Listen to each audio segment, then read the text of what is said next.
वरहमतुल्लाहि वबरकातुहू।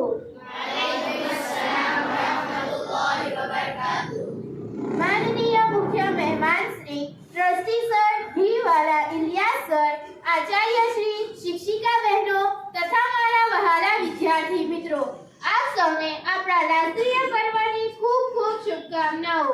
આજે આપણે 75મા પ્રજાસત્તાક દિવસની ઉજવણી કરી રહ્યા છીએ।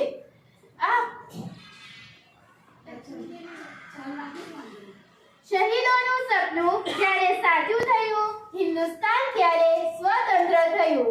શહીદોનું સપનું જ્યારે સાચું થયું, હિન્દુસ્તાન ત્યારે સ્વતંત્ર થયું। આવો સલામ કરીએ તે વીરોને જેમના કારણે ભારત ગણતંત્ર થયું। આજે આપણો ભારત દેશ ગણતંત્ર દિવસ ખૂબ જ ધૂમધામથી ઉજવી રહ્યો છે। આ આપણો મહત્વપૂર્ણ રાષ્ટ્રીય તહેવાર છે। આપણા સ્વાતંત્ર્ય સંગ્રામના ઇતિહાસમાં 26મી જાન્યુઆરીનું પોતાનું એક વિશેષ મહત્વ છે। ઈસવીસન 1930માં રાવી નદીના કિનારે કોંગ્રેસના લાહોર અધિવેશનમાં પંડિત જવાહરલાલ નહેરુ દ્વારા આ દિવસે એક પ્રતિજ્ઞા લેવામાં આવી હતી કે જ્યાં સુધી ભારતના લોકોને આઝાદી નહીં મળે ત્યાં સુધી આ સ્વતંત્રતાની ચળવળ ચાલુ જ રહેશે।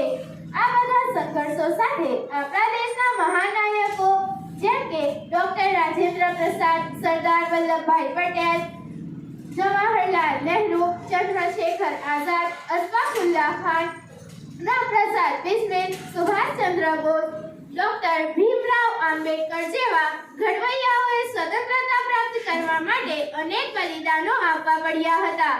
આ બલિદાનોને આજે પણ ભારતના લોકો ભૂલી શક્યા નથી।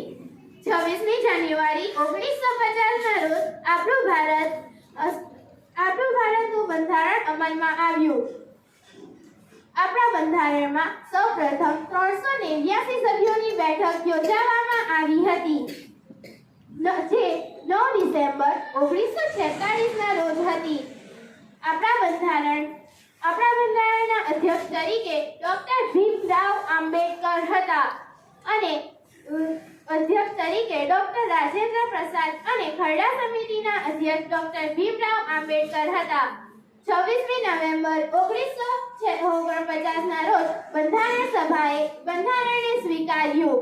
તેને સમય 2 વર્ષ 11 મહિના અને 18 દિવસો લાગ્યા હતા। પ્રજાસત્તાક દિવસ આપણા સૌ ભારતીયોમાં આનંદ, ઉલ્લાસ અને નવા વિચારોનો સંચાર કરે છે।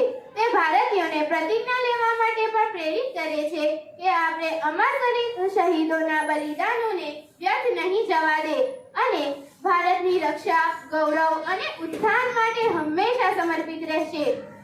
ન પૂછો દુનિયાને શું આપણી કહાની છે, ન પૂછો દુનિયાને શું આપણી કહાની છે, આપણી ઓળખ તો એટલી જ કે આપણે હિન્દુસ્તાની છીએ।